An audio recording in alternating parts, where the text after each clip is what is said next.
All right, good morning, everybody. I'll start out with what we think is some great news this week. The forecasted revenues have come in for February and March, $145 million above forecasted projections, and again, we think that's great news for the state of Minnesota, great news for Minnesota's economy, and frankly, the question remains.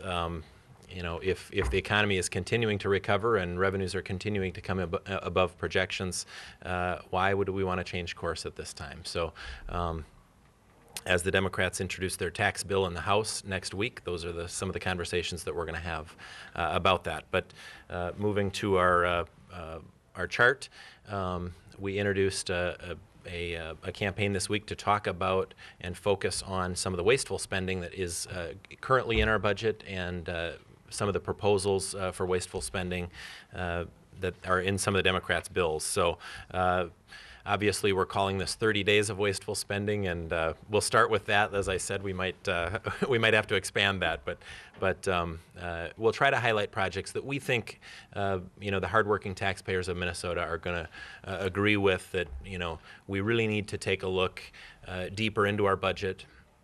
And before the Democrats increase taxes on the hardworking taxpayers in Minnesota, we need to go through the budget line by line to find this wasteful spending and make sure that we're being good stewards of their tax dollars and that we're running Minnesota's government more effective and more efficient. And we owe it to the taxpayers to do that first before we go to tax increases. So obviously the four that are up there, number one is the $7 million sculpture garden. And I think you guys have probably seen these already on Twitter and Facebook. The second day, of course, was the $3.4 million for snowmaking equipment in northern Minnesota. The third one, exotic overseas trips, sending artists to places like Bora Bora to study art and to live there for a period of time. Obviously, I think these are things that Minnesotans believe can be removed from the budget. So, and then the last one, number four, the bus passes for teens for $2.5 million. So, and we'll continue to put these out on our website and on our Facebook page and on our Twitter account. So you can follow them every day. And I think I'll turn it over to Senator Hand, then we can open up for some questions. Thank you. Yeah, I agree. I think good news for the people of the state of Minnesota is the $145 million improvement in the revenue forecast. And I guess we could speculate that reduces the projected deficit to less than $500 million. That's the good news. I guess the bad news is we're not going to be in session long enough to see that go away completely. And then we wouldn't have to do any tax increases, I guess. But we don't believe we need to have tax increases at all to solve this problem. And I think we haven't seen any mitigation in the appetite on the part of the DFL to put more tax burden on hardworking Minnesotans, even though we see the economy improving, we see the revenue forecasts being generated improving. All these things should be signals to say, look, let's readjust. Let's take into account the reality of what's happening. Let's not go out and add these $2 billion of taxes onto the economy. Let's focus on spending, get rid of the waste, look at efficiencies. Let's make sure that every dime that we're spending, that we're making the most of. Let's not go back to the hardworking taxpayers and ask them to give us more money until we make sure we're spending the money we have effectively. So we think there is good news here. The bad news, it doesn't seem like the DFL is getting the message. I do want to comment a couple things in the Senate. We did see at least part of the Senate tax plan introduced, and I guess the news there is that they have adopted a large portion of the governor's plan, the sales taxes that have been brought back, taxes on clothing, over-the-counter drugs, personal services, haircuts, swimming lessons, auto repair services. And so what we're seeing here is that there are a lot of taxes going to be levied on people, families. These are things that are going to hit everybody, and we haven't seen the other part of the bill, but this is a part of their tax plan that is going to hit everybody in the state. Every taxpayer in the state is going to pay more for things that right now they are not being taxed for. And of course the question is, what are these taxes going to be used for? How are these taxes going to improve their lives? How are these taxes going to help grow the economy? How is this going to make the economy improve? How is this going to help the job climate improve? And of course, we don't believe any of that will happen. On the budget, we've seen a few bills come through. We have not seen yet the HHS budget at all. We haven't seen anything yet on that. Some of the other budget bills have begin to work their way through the process. The education K-12 budget was introduced, revealed, I should say, to our members, and then we took it up in committee last night. I think this process that they're going through is not helpful for the members of the public who want to have an opportunity to see what's in these budget bills before they're taken up and voted on. When you show the bill and bring it out and then you take it up and vote it out in the same day, I don't know how the public gets a chance to look at this and ask any questions about it. I think there are some interesting things. They're bringing back the gen ed levy, and a couple of years out that's going to grow by 50%. Starting out at 20 million, it's going to be 30 million in a couple of years. So we are, in their plan, going to be increasing property taxes in the education budget.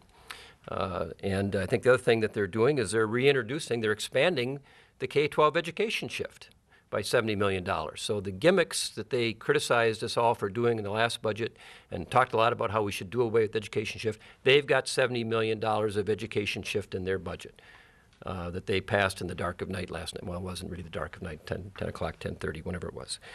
So we think that we haven't seen all the budget bills yet in the Senate, but it is obviously 8% increase in spending fueled by the $2+ billion in increase in taxes. None of this, we think, is necessary. We believe that the course that we embarked on 2 years ago to manage spending within revenues is the proper course. The revenue forecasts, I think, are validating that is the course we should be pursuing. Let's manage the spending. Let's focus on making sure we're effectively using the money we have. And we are willing to work with the Democrats on this. We are willing to work with them to craft these bills. We're disappointed that there has not been more willingness on their part to compromise, to reach out in a bipartisan way with us on these budget bills. And we hope that as this goes forward, there'll be more of that. I think a good example of that in the tax committee, we talked a little bit about this the other day, Destination Medical Center. We thought it'd be good to have some bipartisanship and let that bill go as a standalone bill where there would be bipartisan support. And they are at this point saying no. Why not? Where's the compromise? Where's the bipartisanship? There's a bill that would have bipartisan support if they would let it go on its own, and they're saying no. They want to play partisan politics with this issue, and I guess you'll have to ask them why. But I think that's a bad move on their part. So any questions, we'll be happy to take them. What do you think of the direction of where the Destination Medical Center plan is going with the tax capture off the table now and moving to something else? I don't know.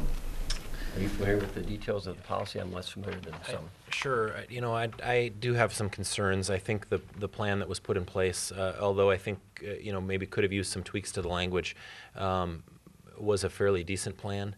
You know, I've got my own concerns as to why we're doing this. It seems like a pretty reasonable plan, and I guess we'll see as more details come out about what they're looking at now as a source of revenue for the project. You know, I've heard some scuttlebutt that possibly we were trying to get away from bonding because we didn't want to reduce the limit on the credit card to minimize other bonding this session, and my gosh, I hope that's not the case. But you know, we'll see. I guess in my opening comments, I didn't talk about the bonding bill that the Democrats have put out in the House this week.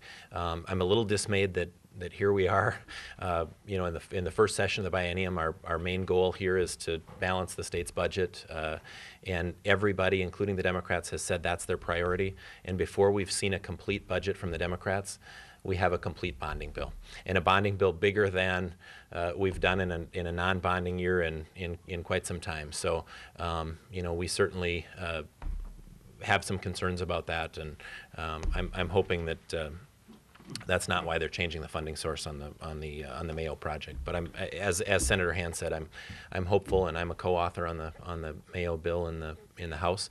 I'm hopeful that bill will move forward as a standalone bill, and that we don't politicize that issue. And I think the residents of Rochester will probably agree with that.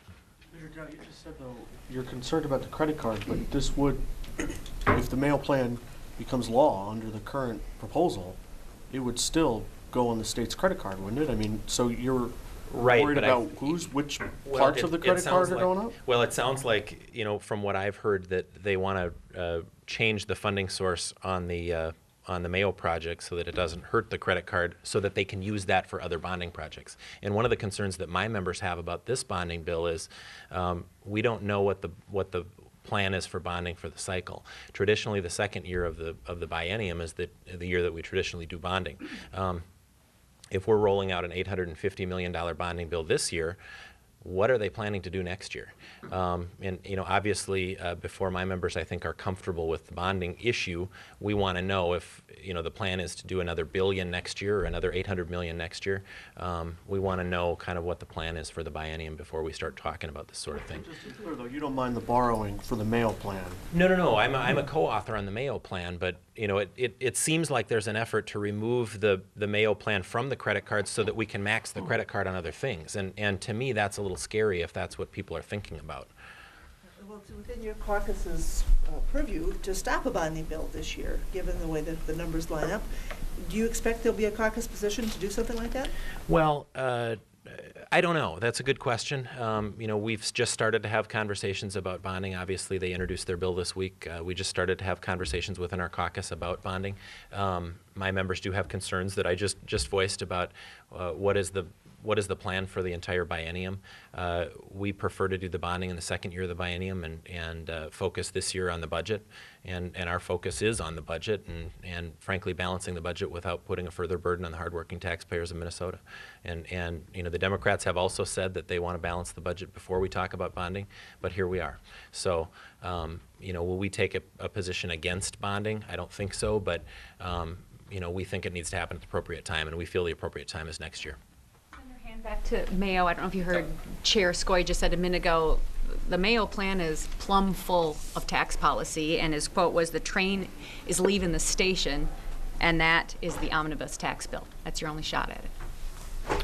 Well, I don't serve on the tax committee. It sounds to me like he's having trouble getting his tax bill passed and doesn't have support in his own caucus for the tax bill. That's what it sounds like to me. That's where he's got a problem. I don't know.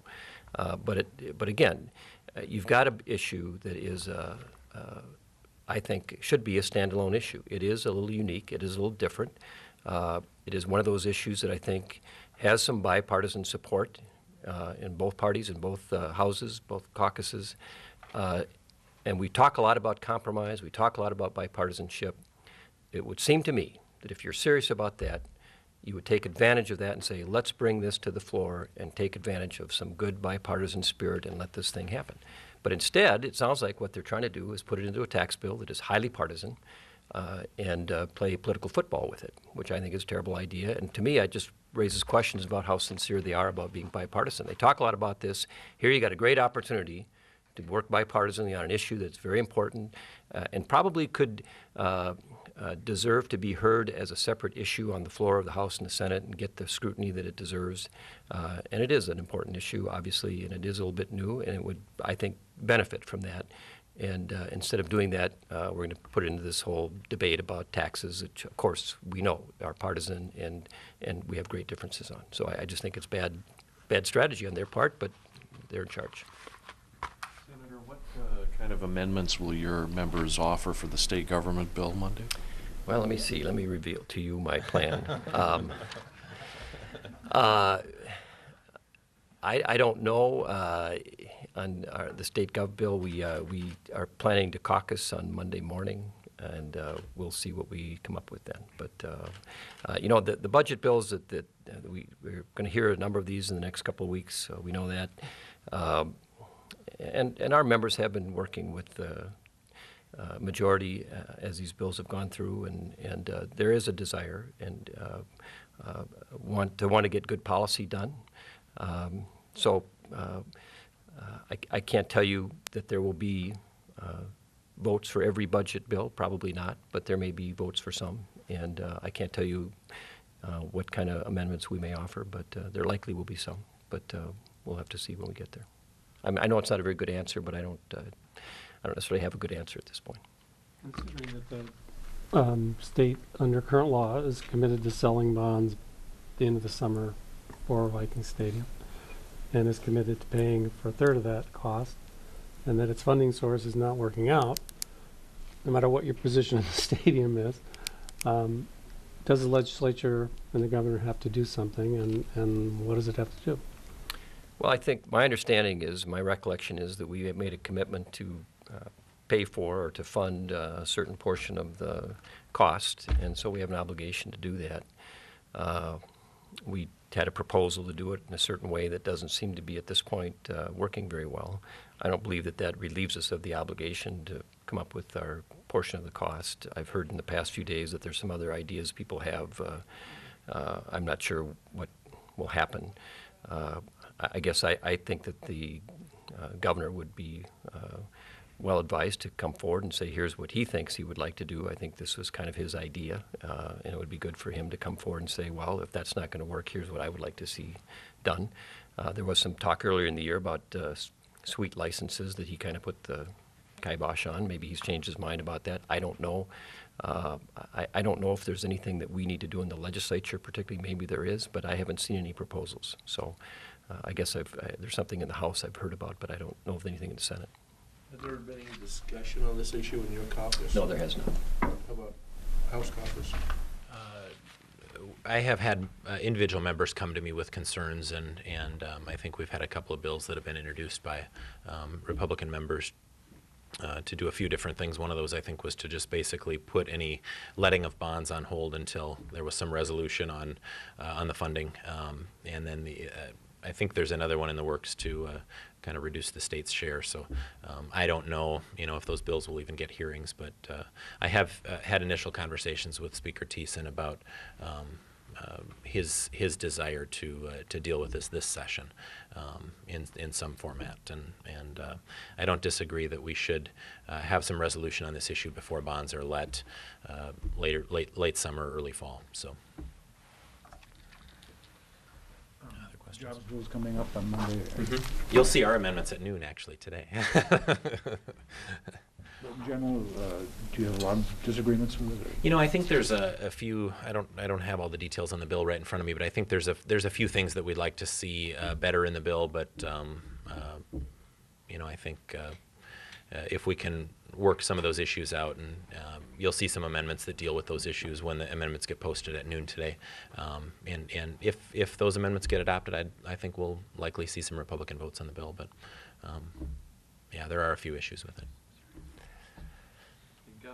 A lot of Republican votes in committee. Presumably, the spirit of the bill or the concepts of the bill are palatable, or? Yeah, I think there's probably some things that the committee liked in the bill. If I remember right, I think it passed out on a voice vote of committee. So I think if we can deal with the issues that are in the bill, I think likely it'll have Republican support. Just to clarify for me, these four programs here, thank you, Vanna, have Republican, well, let's just say 2 years ago, were any of these in any form in Republican passed bills? Well, obviously the overseas trips is something that's in the current budget. It's not something that we gave specific money for that project. The Arts Board has actually given the money for this project, and we gave the money to the Arts Board. But I think now when you see what the money's being spent on, the hardworking taxpayers in Minnesota expect that we're looking at these sorts of things. And when we see things that probably aren't the best use of tax dollars, that we're certainly making a correction in our budget. So, I think this is something that Minnesotans see as wasteful government spending. So, are you saying that the legislature should be more specific in your line items appropriations? I don't know. That's a good question, and maybe we need to be. I think we could probably look at how this one happened and see what kind of oversight there is. I'm not familiar with the specific details of what kind of oversight is on the Arts Board or how they came to their decision or how this one got funded. But it's my understanding the Arts Board funded it with money that was appropriated from the state, but not specifically. To the sculpture garden? Well, I think we just think that this is something that. And I think the taxpayers of Minnesota agree that this is something that, at a time when we're asking Minnesotans to pay more in taxes, we shouldn't be spending money on things like this. Health and Human Services is seeing a $150 million cut in the House budget. How can we say we're giving $7 million to a sculpture garden when we're, cutting the Health and Human Services budget $150 million? And those are the kinds of questions that I think the taxpayers expect us to ask and to answer. So. Thanks. Is that it? Thank you. All right, thank you.